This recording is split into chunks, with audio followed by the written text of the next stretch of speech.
Assalamualaikum warahmatullahi wabarakatuh. Hai teman-teman, perkenalkan nama saya Putri Amalia Sujahro. Saya mahasiswa Stikes Widya Dharma Husada Tangerang. Di sini saya akan menjelaskan tentang penyakit diare.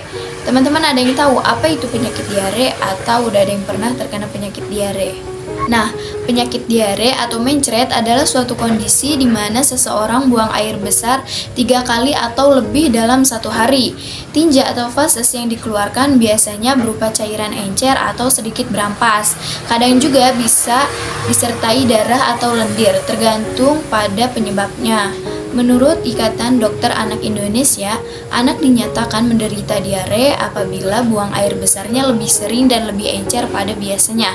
Gejala ikutan lainnya adalah demam dan muntah. Kadangkala demam dan muntah mendahului gejala diarenya.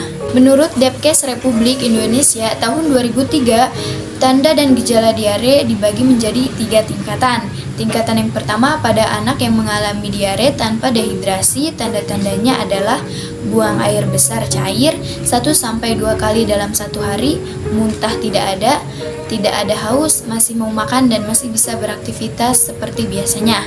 Nah, tingkatan yang kedua pada anak yang mengalami diare dengan dehidrasi sedang atau ringan, tanda-tandanya adalah buang air besar cair 4-9 kali dalam satu hari, disertai muntah 1-2 kali sehari, kadang panas, haus, tidak mau makan, dan badan lemas.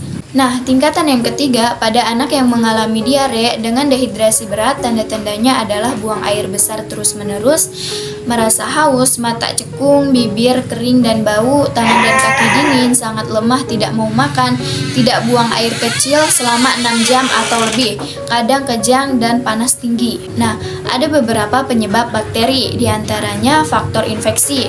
Faktor infeksi ini dibagi menjadi 3 bagian. Yang pertama faktor infeksi bakteri, yang kedua faktor infeksi internal, dan yang ketiga faktor infeksi virus. Selanjutnya ada faktor malabsorpsi dan faktor makanan. Biasanya seperti makanan basi, makanan beracun, dan alergi terhadap makanan tersebut.